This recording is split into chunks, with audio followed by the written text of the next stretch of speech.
할렐루야. 아이고, 이제 주일날 성경 공부를 이제 시작을 하게 됐습니다. 예. 마태복음. 여러분이 아시기에는 제가 구약을 이제 전공한 사람으로 아시고 계신데, 저도 그렇게 알고 있습니다. 그래서 한국에서는 구약 성경을 이제 주로 같이 가르치고 했는데,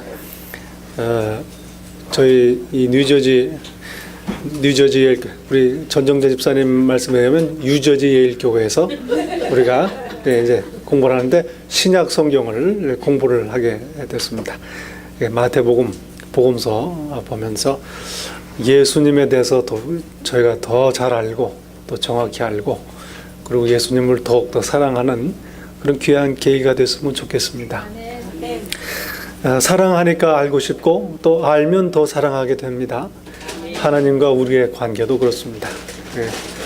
성경을 보면서 정말 예수님을 더 발견하고 더 사랑하게 되고 그리고 우리의 삶도 예수님이 사랑하실 만한 삶이 되기를 바랍니다. 그래서 서로 저희만 사랑하고 예수님은 우리를 별로 안 사랑하게 살면 안 되겠죠. 서로 우리 사랑하는 삶이 되어야 되겠습니다. 예루살렘의 성전을 중심으로 해서 이스라엘 백성들이 살았습니다. 성전을 누가 지었습니까? 성전을 목수가 지었어요. 솔로몬 왕 때 이제 성전을 완성을 했습니다. 그래서 그 전까지는 성전이 없었어요. 상상이 가십니까? 성전이 있는 것도 잘 상상이 안 가실 텐데 성전이 없었던 때를 상상을 하기가 힘듭니다.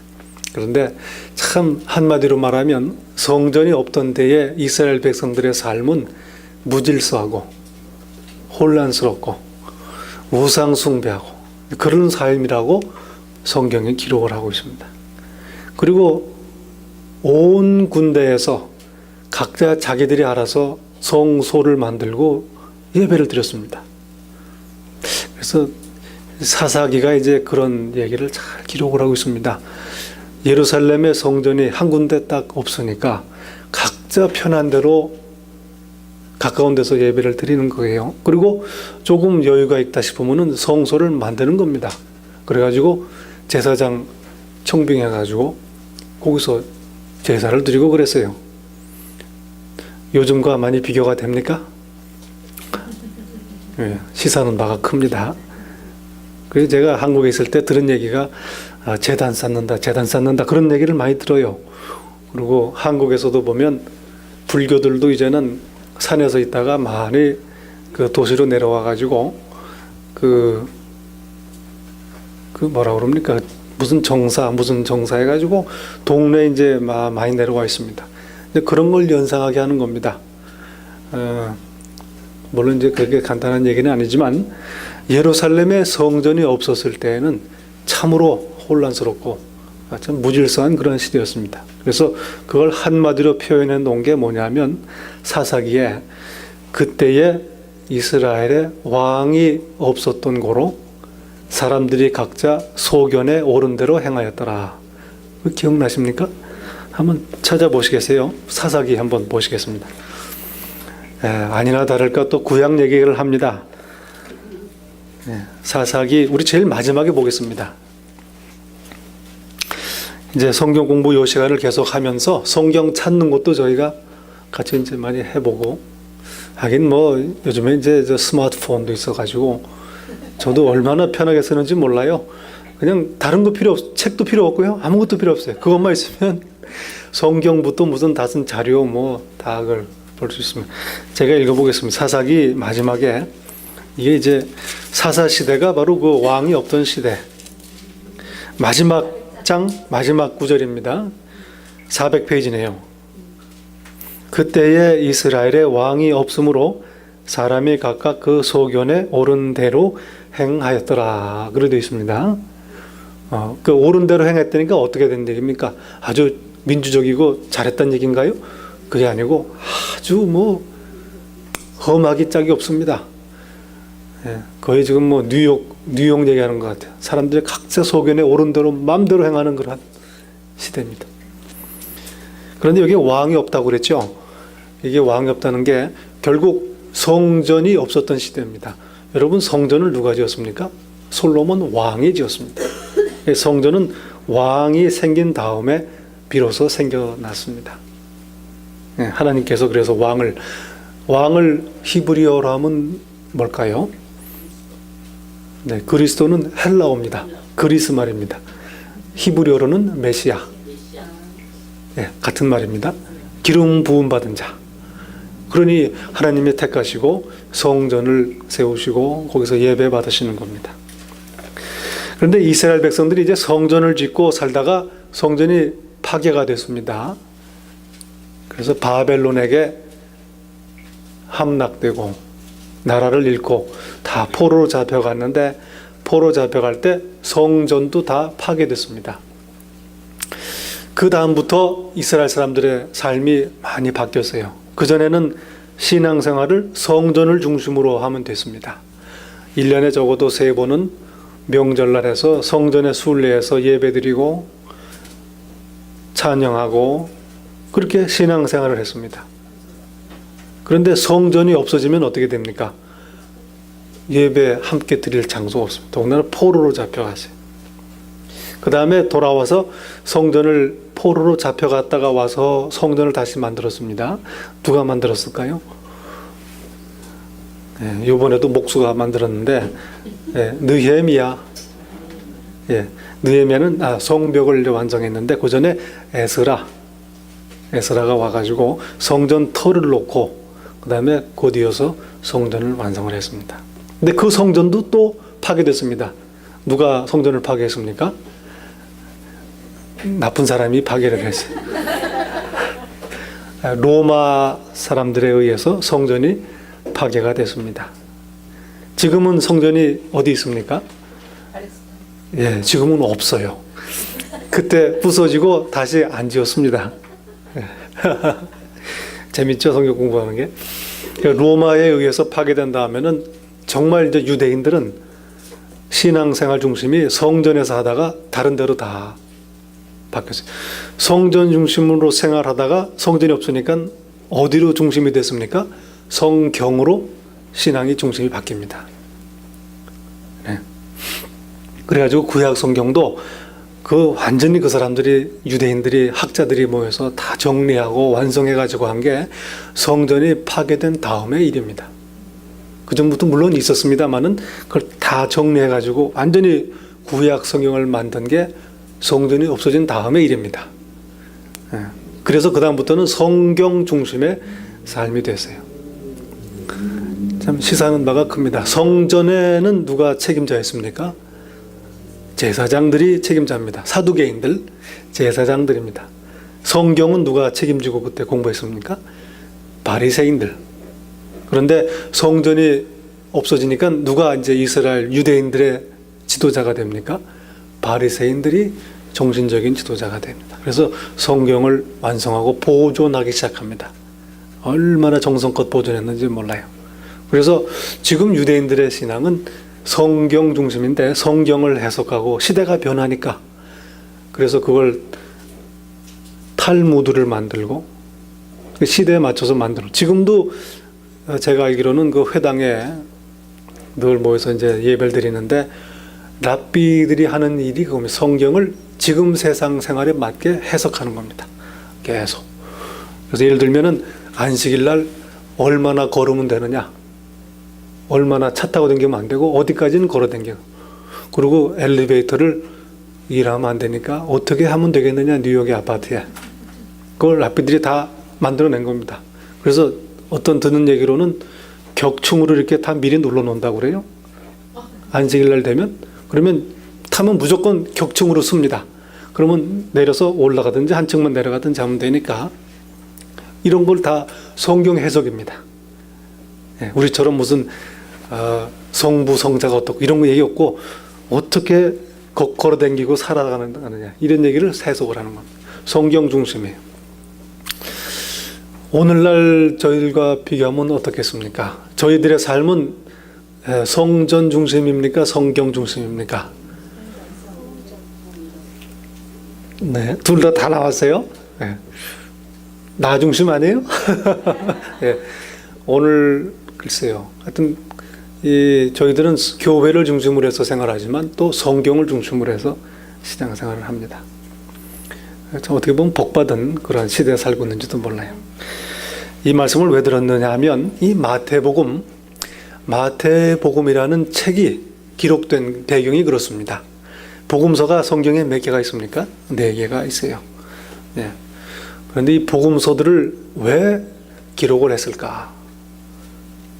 예수 그리스도의 삶을, 생애를, 또 예수 그리스도의 부활까지 해서 다 기록을 했는데, 이유가 뭔가 그러니까 예수 그리스도께서 승천을 하셨습니다. 네. 그리고 교회가 생겼어요. 교회가 처음 생긴 게 우리 사도행전에 보시면 오순절날 성령께서 임하심으로 말미암아 교회가 시작이 됩니다. 그러니까 교회라는 것은 그렇게 보면은 성령께서 함께 하시는 곳입니다. 성령께서 오시기 전에는 교회가 없이 그저 무리들이 모여서 기도만 하고 있었던 것 같아요. 그러다가 성령이 임하셔서 교회가 생겼습니다. 예수님이 늘 함께 계시다가 승천하시고, 그 다음에 사도들의 가르침을 받아서 생활을 했죠. 그런데 사도들도 다 순교를 하고 이제 세대가 바뀝니다. 그 다음에 문제가 교회를 어떻게, 무엇을 중심으로 해서 교회 생활할 것인가, 예수를 어떻게 믿고 어떻게 신앙생활 할 것인가, 그게 문제입니다. 성경 중심으로 신앙이 자리를 잡게 됩니다. 그래서 예수님의 생애에 대한 책을 기록을 해서 그 말씀을 기록하고 가르침을 기록해서 그걸 가지고 예수 그리스도 교회로서 교회의 삶과 사명을 영위하자 해서 이 복음서가 기록이 되기 시작한 겁니다. 그래서 마태복음은 누가 기록을 했습니까? 마태가 기록을 했어요. 어떻게 하셨습니까? 네. 마태복음은 마태가, 누가복음은 누가 했을까요? 누가복음은 누가 했냐고요? 누가 했습니까? 네, 누가가 있고 마가복음이 있고 요한복음이 있습니다. 그래서 이분들이 각각 자신들이 처해 있는 교회, 그 교회 사정을 반영을 해서 어떻게 예수님의 말씀을, 이거 그냥 기록 안 하고 지나가면 이제 잊어버립니다. 기록을 해놔야 돼요. 그래서 정성껏 성령의 인도를 받아서 기록을 해놓은 것이 이제 마태복음입니다. 마태복음은 무슨 얘기를 하고자 하는 걸까요?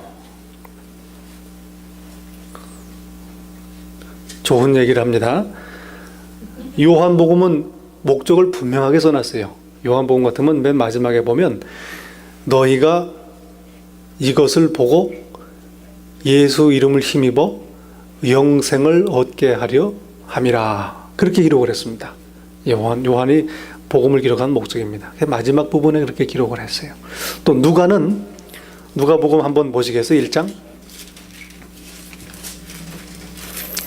제가 보기에는 이 누가복음을 기록한 분이 제일 그래도 세상적인 면에서 공부를 많이 한 역사적인 그러한 인식이 있는 분이 아니었던가 싶어요. 누가복음 1장에 보시면 데오빌로 각하에게, 이 데오빌로라는 분에게 헌정한 책입니다. 이분이 아마 스폰서를 했던 것 같아요. 그 고대의 책들은 다 그렇습니다. 주로 예를 들어서 조선시대 같으면은 책을 찬집을 해가지고 편찬을 하는데 왕실 후원하에 이루어집니다.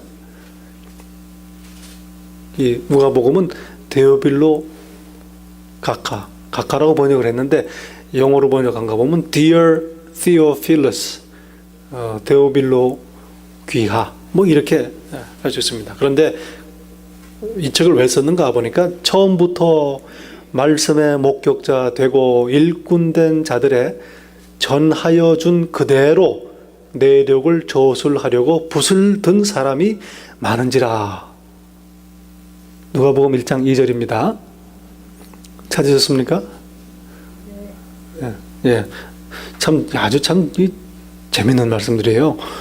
처음부터 무슨 처음입니까? 예수 그리스도 생애에 관한 얘기입니다. 처음부터 말씀의 목격자 되고 일꾼된 자들이 전해준 것을 내가 듣고 그 내력을 쓰려고 붓을 들었다 그 얘기죠. 그런 사람들이 많았다는 얘기입니다. 그러니까 복음서들이 많이 남아 있습니다. 그런데 오늘 성경에는 4개의 복음서가 포함이 되어 있습니다. 그래서 그 모든 일을 페이지가요 86페이지입니다. 이게 성경마다 페이지는 같은 것 같아요. 86페이지. 그래서 3절에 보시면은 1장 3절에 그 모든 일을 근원부터 자세히 미루어 살핀 나도 열심히 공부를 했단 말이죠. 연구를 리서치를 분명히 해가지고 데오빌로 각하에게 차례대로 써보내는 것이 좋은 줄 알았노니 이는 각하로 그 배운 바의 확실함을 알게 하려 함이로다. 그렇게 적었습니다. 참 귀한 책입니다. 누가복음이. 이 아마 로마 분인 것 같아요. 디오필로스가 데오빌로 로마의 고위 관직인 것 같은데 이분이 예수님을 믿었던 것 같습니다. 그래서 그리스도인이 됐어요.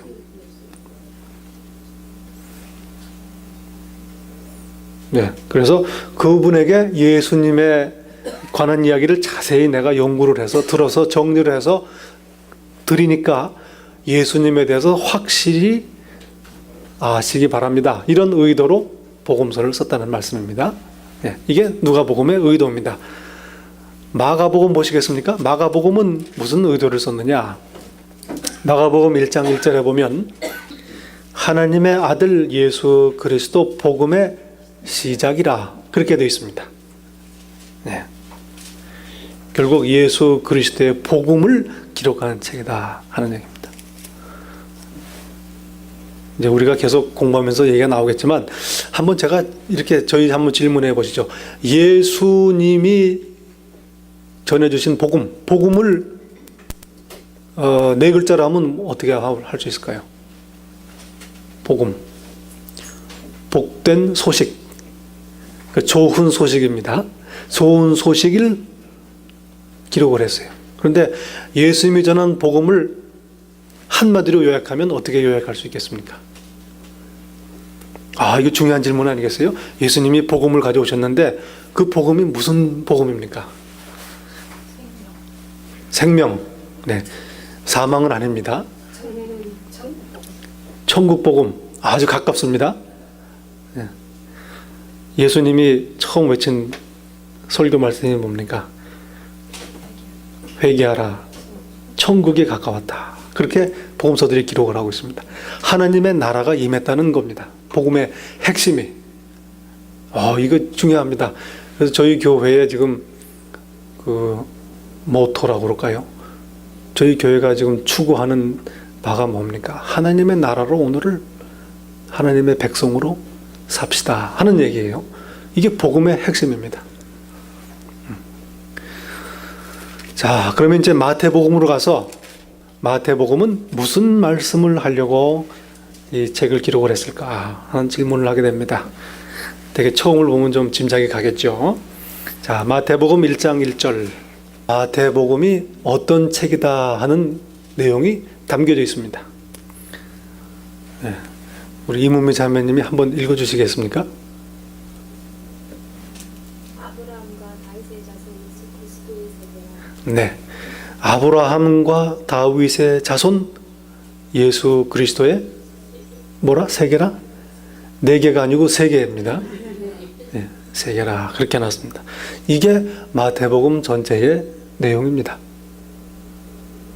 이 얘기를 하겠습니다 하는 얘기예요. 여기에는 아브라함과 다윗의 자손이라고 그랬는데 원어에 보면은 아브라함의 자손, 다윗의 자손, 예수 그리스도의 세계라 그렇게 번역할 수 있습니다. 이 중요한 내용입니다. 예수님을 소개하는 겁니다. 예수님을 소개하는데 지금 어떻게 소개합니까? 예수님은 어떤 분이시다? 1절만 보면 아브라함의 자손이다 그렇게 되어 있습니다. 아브라함의 자손이란 말은 무슨 말입니까? 유대인들 전체를 지칭하는 말이기도 합니다. 당시에 유대인이라고 하면 하나님의 백성이라고 하면 자기들은 스스로가 아브라함의 후손이라고 생각을 하는 겁니다. 그래서 그 주일학교에서 많이 부르는 복음 찬송가도 있지 않습니까? 아브라함은 그 타이틀이 어떻게 되어 있습니까? 조상은 조상인데 믿음의 조상이다. 그렇게 되어 있습니다. 그래서 그건 우리 교회에서 그리스도인들이 부르는 찬송이고, 당시 유대인들은 아브라함의 후손이라고 자부심을 가지고 있습니다. 그래서 이 아브라함의 자손인 그 표시가 그들이 가장 중요시하는 표시라고 할까요? 그게 어떤 게 있습니까? 할례입니다.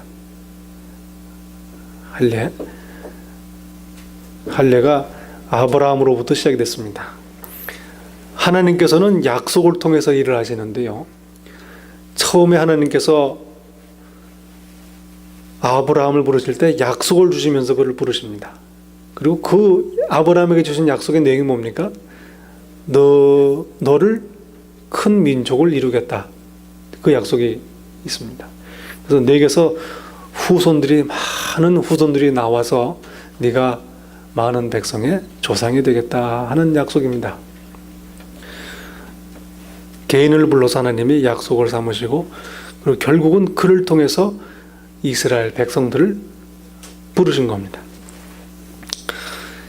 이 성경에 보면은 이 아브라함의 자손이라는 것, 유대인들의 대표적인 표시인데, 결국 아브라함의 후손, 할례, 언약, 그 언약의 계승자가 바로 유대인이라 하는 얘기입니다. 아브라함에게 주신 또 약속, 구체적인 게 어떤 게 있을까요? 큰 자손을 이루겠다 하는 것은 어떻게 보면 좀 더 이상적이고 의미가 아주 이상적인 아이디어란 그러한 측면입니다만은, 구체적인 내용이 뭐가 있을까요? 예, 복의 근원, 그것도 아주 웅대한, 조금은 추상적인 겁니다. 네, 정말 구체적으로 실속 있는 거. 독생자. 예, 그거는 아브라함에게는 별로 실속이 없어요. 가만히 생각해 보면, 예, 아들 약속하셨죠. 더 실속 있는 거, 아들보다 더 실속 있는 거. 이게 복의 근원이 되네. 예, 땅.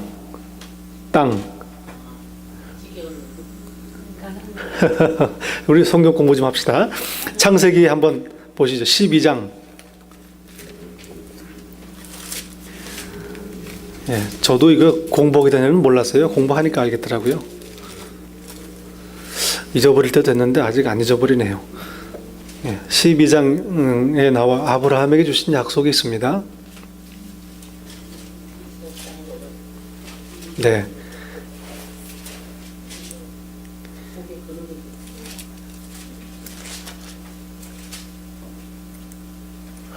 그래서 12장에 이제 약속이 시작이 되는데, 거기는 큰 민족을 이루고 복을 주겠다 그렇게 했죠.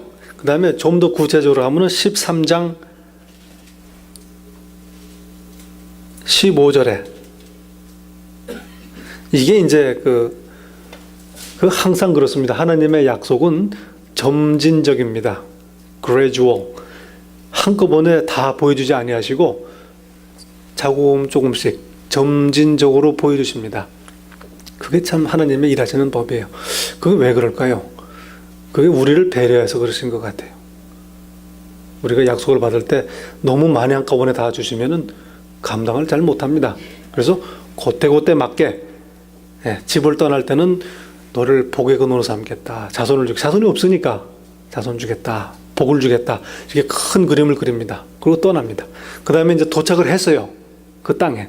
그래, 그때는 이제 좀 더 구체적으로 주시는데 무슨 얘기 합니까? 보이는 땅을 내가 너와 내 자손에게 주리니 영원히 이르리라. 그렇게 얘기를 합니다. 예. 그러니까 이게 조금 높은 데 올라가서 봤으면 더 좋을 뻔했어요. 보이는 땅을 다 주겠다고 그랬으니까. 그래서 결국 땅입니다. 그래서 이 땅의 약속, 자손의 약속, 이 두 가지가 아브라함에게 주신 약속입니다. 실속 있는 거는 여러분 그 뉴스 보시고 그래서 아시겠지만, 지금도 이스라엘 사람들이 제일 지금 목을 메고 절대로 양보 못하는 게 뭡니까? 땅입니다. 나라 잃고서는 그렇게 헤매다가 돌아와서 나라를 세웠으니 그 땅 가지고 절대 양보를 못하는 거예요. 일 안 하고 지금 싸우는 것도 그 땅에서 쫓겨날까 봐 지금 그러는 겁니다.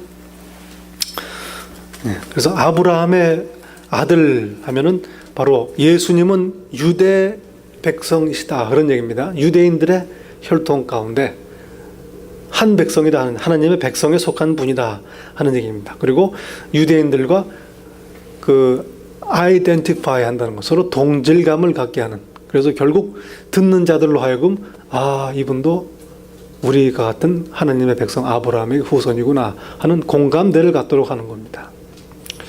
여기서 한 가지 지적을 하죠. 마태복음을 아까 누가복음은 누구에게 주려고 썼습니까?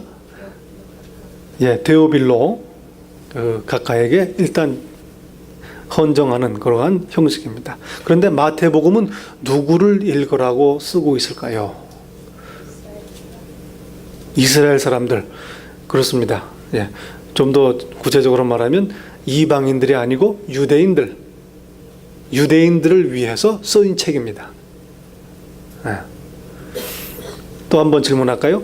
처음으로 예수 믿은 사람들은 어느 민족입니까? 유대 민족입니다. 그래서 처음 그리스도인들 다 유대인들입니다.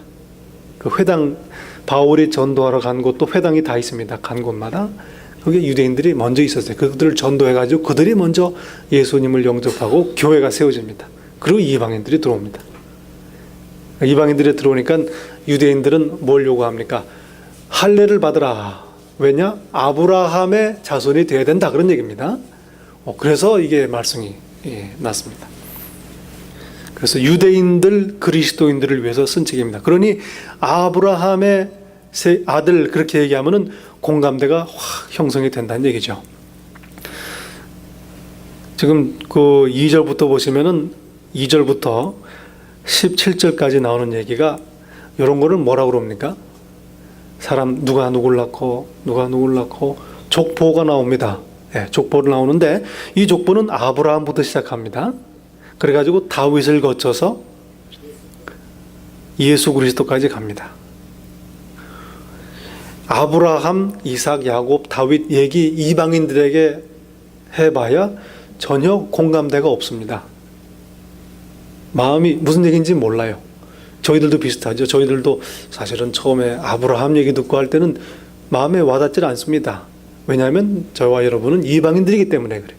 근데 만약에 여기다가 단군의 자손이다 뭐 이렇게 얘기하면 귀가 번쩍 뜨이는 거죠. 그래서 이 마태복음은 유대인들, 그리스도인들을 위해서 쓴 거다. 유대인들, 교회에 있는 성도들을 위해서 기록된 겁니다. 두 번째로 다윗의 자손이라고 이제 기록을 합니다. 우리 신약 성경을 보시면 아시겠지만 다윗의 자손이라는 말이 이제 종종 등장하는데 어떤 의미로 쓰입니까? 다윗의 자손이라는 말은 그리스도라는 말과 같은 얘기입니다. 다윗은 직업이 뭐였을까요? 예, 맞습니다. 왕입니다. 왕이 되기 전에는 목동이었습니다. 그런데 출세했어요. 목동하다가 왕이 되기 전에는 직업을 뭘 했는지 혹시 아십니까? 청와대 전속 밴드를 했습니다. 네. 사울 왕에게 스카웃 돼가지고 노래를 잘했나 봐요. 또 얼굴도 붉고 또 아름답고 용모가 순수하니까, 그리고 보면은 성격도 참 아주 그 스윗했던 것 같아요. 그러니 사울이 보고서 너 와서 노래를 좀 불러라. 내가 밥 먹을 때 그때 뭐 CD가 있습니까? 뭐 유튜브가 있습니까? 생음악으로 다윗이 이제 그런 일을 했다가 나중에 왕이 됐습니다. 다윗의 자손이요 하면은 결국 이거는 그리스도라는 말과 통하는 말입니다. 그리고 다윗의 언약이 또 중요하지 않습니까? 다윗의 언약, 아브라함의 언약은 자손을 주고 땅을 주겠다. 아주 중요한 약속입니다. 그렇죠? 이스라엘 백성. 그런데 다윗의 약속의 핵심은 뭡니까? 다윗 집안에서 영원히 왕이 나오겠다. 왕을 아까 히브리어로 뭐라고 그랬습니까? 예, 메시아. 제가 원어 발음을 가르쳐 드릴게요. 히브리어로는 마시아크. 한번 따라해 보시겠어요? 마시아크. 예. 그 다음에 아람어, 예수님 당시에 예수님이 제자들이 썼던 말, 그게 아람어인데 아람어로는 메시아흐. 네, 그렇게 되어 있습니다. 그 다음에 헬라어로는 크리스토스. 네, 크리스토스. 그렇게 그리스도라고 이제 번역을 합니다. 그러니까 다윗에게 준 언약은 다윗 집안에서 내 백성을 다스릴 왕이 대대로 나오리라. 영원히 경고. 이거 한번 찾아보시죠. 사무엘서. 제가 페이지를 찾아가지고 알려드려 보겠습니다. 사무엘하 7장입니다.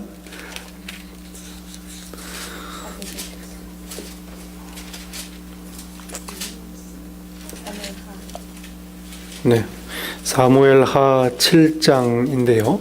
제 성경은 473페이지로 되어 있네요.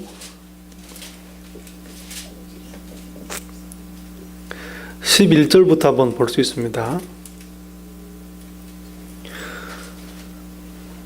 네, 찾으신 분은 같이 보시고 안 그러면 제가 그냥 읽어보겠습니다. 전에 내가 제가 한번 읽어볼게요. 내 백성 이스라엘을 다스리던 때와 같지 않게 하고 사사시대 얘기 나옵니다. 아주 혼란스러웠던 때입니다. 네, 춘추 전국시대입니다. 사사시대. 그때와 같지 않고 너를 모든 대적에게서 벗어나 평안케 하리라.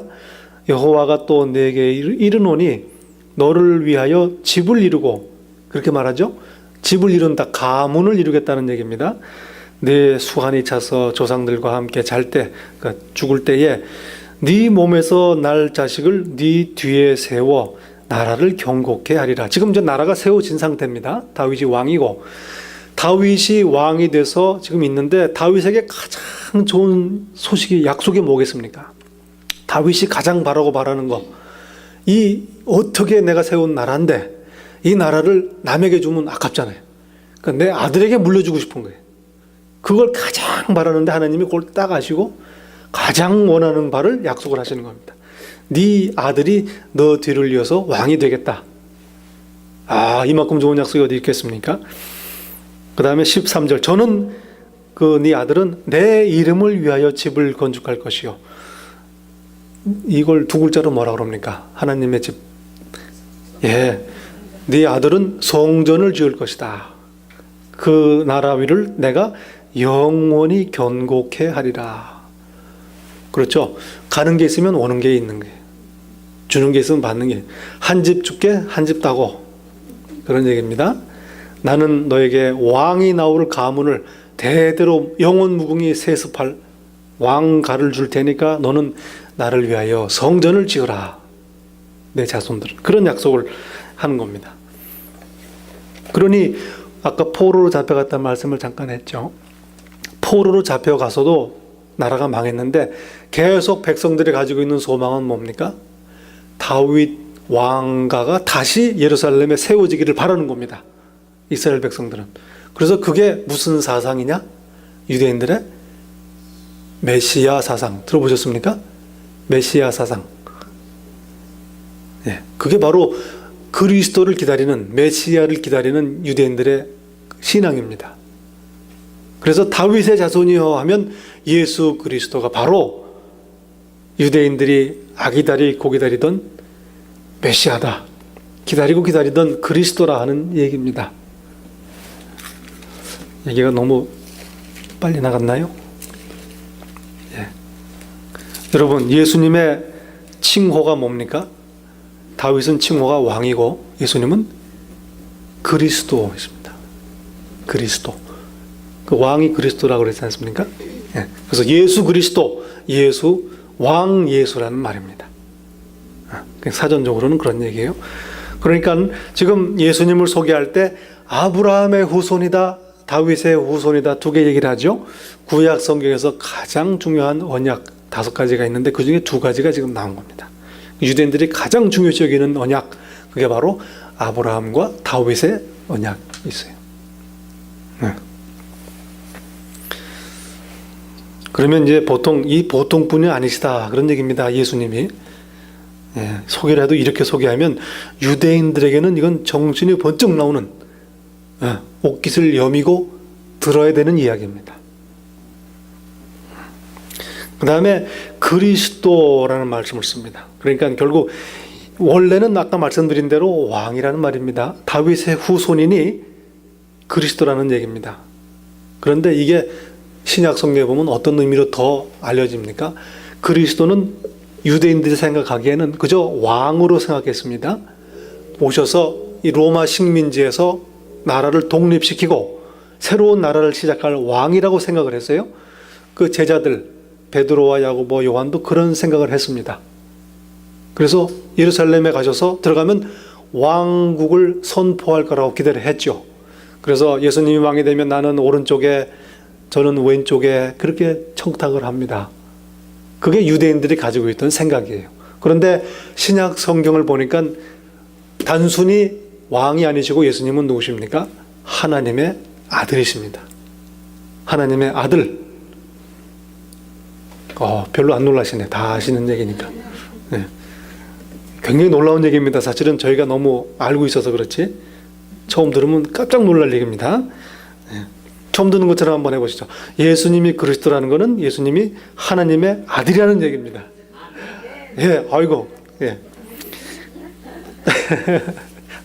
놀라지 마십시오. 정말로 안 놀라시네요. 뭐 이렇게 이제. 그 다음에 세계라 이렇게 나왔죠. 세계라는 게 요게 또 이제 아주 중요한 의미가 깊은 그런 단어입니다. 아주 심오한 내용을 가지고 있는 단어입니다. 여러분 제가 한번 이렇게 말씀을 드려보죠. 지금 족보가 나오는데 족보에 나오는 이름이 다 구약에 나오는 분들 이름입니다. 아브라함부터. 그래서요 한 장을 뒤로 한번 넘겨보세요. 성경을 앞으로 넘기지 마시고 앞으로가 아니라 오른쪽 말고 왼쪽으로 한번 넘겨보십시오. 그러면 뭐가 나옵니까? 표지가 나오나요? 예, 말라기가 나옵니까? 예, 제가 가진 성경은 말라기가 나와요. 여러분들 성경도 그럴 겁니다. 말라기는 구약 성경의 마지막 책입니다. 거긴 뭐라고 그래요? 내가 엘리야를 너에게 보내리라. 4장 5절에 보시면 내가 엘리야를 보내리라 그렇게 얘기합니다. 그 다음에 신약 성경을 보면 누가 나와요? 요한이 나옵니다. 세례 요한. 세례 요한은 사람들이 누구라고 생각을 했습니까? 엘리야라고 생각을 했어요. 그리스도의 앞길을 예비하는 엘리야가 온 겁니다. 그러니까 무슨 말씀을 드리려고 하냐면 마태복음은 구약 성경 읽다 보면 그냥 넘어가게 되어 있습니다. 같이 읽으면 계속되는 이야기입니다. 예, 계속되는 구약 성경에서. 그래서 형식도 보면요, 구약 성경에 나오는 형식을 그대로 취하고 있습니다. 여기 그리스도의 세계라는 단어인데, 세계라는 단어, 요게 헬라어로 말하면은 게네세오스라는 말인데, 요걸 한번 보죠. 여러분 창세기를 한번 보시기 바랍니다. 성경의 창세기 찾기가 좀 쉽지 않죠? 제일 처음으로 가야 되니까.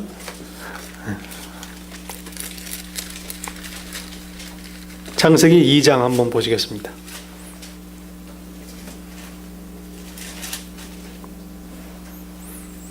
(2장 4절에) 보시면 찾으신 분이 한번 읽어주시겠습니까? 여호와 하나님이 천지를 창조하신 때에 천지에 창조된 대략이 이러하니라. 천지에 창조된 대략이 이러하니라. 그렇게 되어 있어요. 대략이란 말이 되게 요약을 하면 요약을 하면 이렇다는 얘기입니다. 대략 요약을 했다. 근데 이 단어가 이 세계라는 단어와 같은 단어입니다. 대략이라는 단어가. 그 다음에 5장 한번 보시겠습니까? 창세기 5장. 5장을 보시면 조금 더 실감이 납니다. 5장 1절입니다. 다른 분이 한번 찾으신 분이 한번 읽어주시겠어요? 아담 자손의 계보가 이러하니 예, 여기에 계보란 말이 나오죠. 아담 자손의 세계라 그런 말입니다. 같은 단어입니다. 그래서 아담의 후손들의 이름이 쭉 나옵니다. 아담은 후손밖에 없어요. 제일 어른이에요. 얼마나 참 편했을까요? 네. 그 다음에 6장 9절에 보시면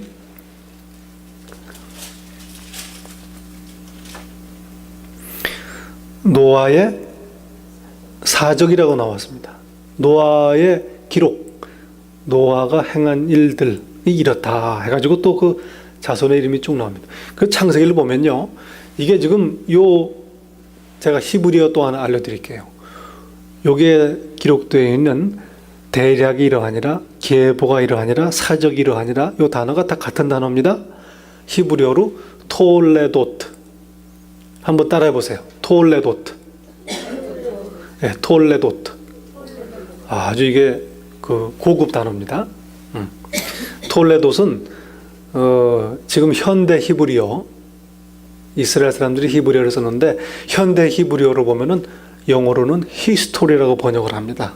그 단어를 뭐 그런 용어로 쓰입니다. 근데 성경에서는 이렇게 계보라, 후손이 이었다. 또 개역 성경에 보면 이 톨레도트를 대략이라, 계보라, 사적이라, 후예라 이렇게 기록을 합니다. 약전, 야곱의 약전이라고 나오고 번역을 여러 가지로 합니다. 그래서 이 창세기는 계속 이 톨레도트로 쭉 구성이 되어 있는 책입니다. 그러니까 유대인들이 볼 때는 마태복음을 딱 처음에 펴면은 예수 그리스도의 톨레도트라 그렇게 되는 겁니다. 그러니 이건 너무나 친근한 거예요. 네. 가슴에 확 와닿게 그렇게 잘 쓴 책입니다. 읽는 독자들을 염두에 둔 그러한 배려라고 할 수 있습니다. 그런데 이제 한번 보십시오. 그렇다면 결국 뭡니까? 그렇게 말하면 예수 그리스도의 아까 노아의 사적이라 그런 말이 있었죠. 노아가 행한 일이다. 노아의 그 생애가 이렇다. 그렇게 이제 번역을 할 수 있는 얘기입니다만은 구약 성경 창세기는 주로 그 후손들을 쭉 기록을 해놨습니다. 그런데 요 2절부터 보세요. 아브라함이 이삭을 낳고 해서 아브라함부터 예수 그리스도까지 족보가 나와 있습니다. 구약 같으면 톨레도트 하면은 그 후손들이 나왔지요. 그런데 여기서는 아브라함부터 나옵니다. 그러니까 이 톨레도트, 예수님의 세계는 내용은 정작 어디서부터 시작하느냐? 18절부터입니다. 그 1장 18절 한번 보시겠습니까?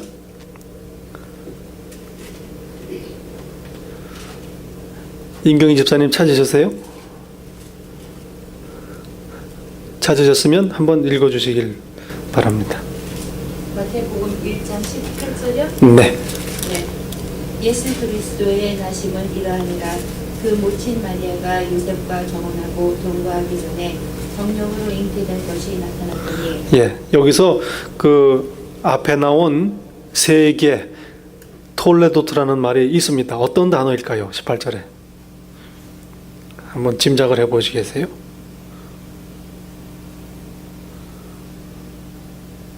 예수 그리스도의 나심, 예, 나심입니다. 그걸 똑같은 단어입니다. 게네세우스라는 단어인데 이 단어를 여기서 이렇게 번역을 했습니다. 그러니까 18절은 그 뒤에 나오는 기록은 예수님의 탄생 기록인 동시에 예수님의 생애가 이렇다 하는 것을 소개하는 그런 구절입니다. 그러니까 18절부터 마태복음이 끝날 때까지 내용이 다 뭡니까? 예수 그리스도의 톨레도시다, 생애라 그런 얘기입니다. 후손들은 안 적어놨어요. 예. 후손들은 안 남기시고 제자들만 남겨놨습니다. 예. 그래서 12제자가 남았죠. 살면서 12 후손을 남긴 사람이 누가 있습니까? 예, 많죠. 뭐 한국에도 예, 야곱이 있습니다. 예.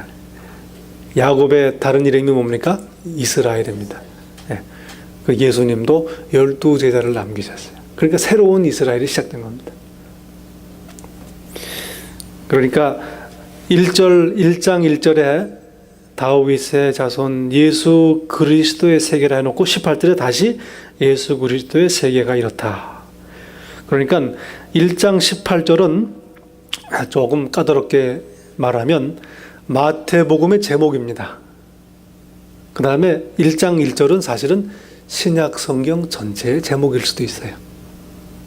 네, 신약 성경 전체가 누구 말씀을 하는 겁니까? 예수 그리스도를 증거하는 겁니다. 예. 그리고 사실 구약 성경도 결국 누구 얘기하는 겁니까? 너희가 영생을 얻는 줄 알고 성경을 상고하거니와 성경이 나에 대하여 증거하는도다. 예수님이 그렇게 말씀을 하십니다. 그 한 말씀에 그냥 정리가 딱 되는 거죠. 구약 성경 공부 열심히 해봐야 예수님을 발견하라, 그런 얘기입니다. 그 영생을 얻는다는 얘기. 예수님이 오셨어요. 결국 성경 전체가, 구약 성경, 신약 성경 전체가 누구 얘기하는 겁니까? 예수 얘기하는 건데, 예수님은 아브라함의 자손이고 다윗의 자손이고 그리스도라 하는 얘기입니다. 그 얘기를 쭉 써놓은 게 신약 성경이다 하는 얘기입니다.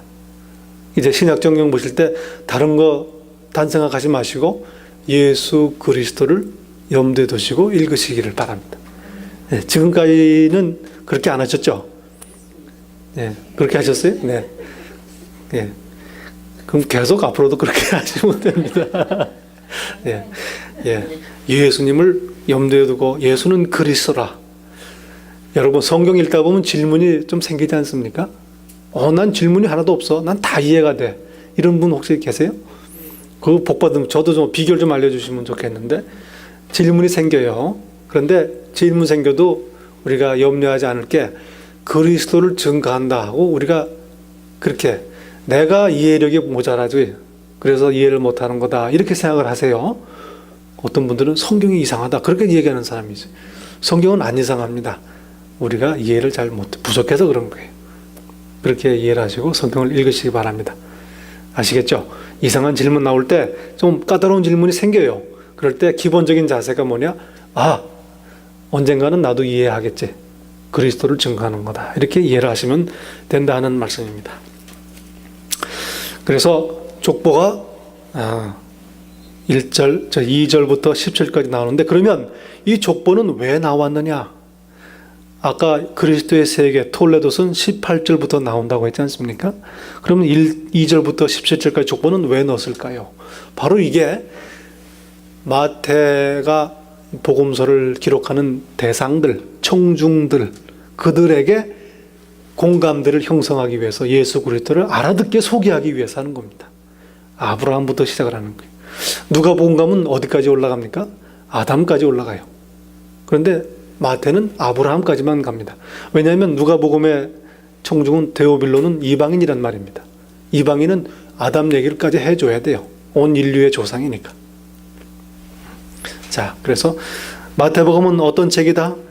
예수 그리스도의 생애를 소개하는 책이다. 그렇게 이해를 할 수 있습니다. 그러면 다음 주부터는 본격적으로 내용을 살펴보기 앞서서 족보 얘기 한번 시작하고 또 공부를 계속하도록 이렇게 하겠습니다. 예. 우리 같이 기도하겠습니다. 예수는 그리스도이십니다. 아브라함의 자손이요 다윗의 자손이십니다. 왕으로 오신 분이시고 하나님의 아들이십니다. 메시아 그리스도이십니다. 그리스도를 보내주신 하나님 감사합니다. 우리 오늘 감사기도 같이 통성으로 같이 하겠습니다.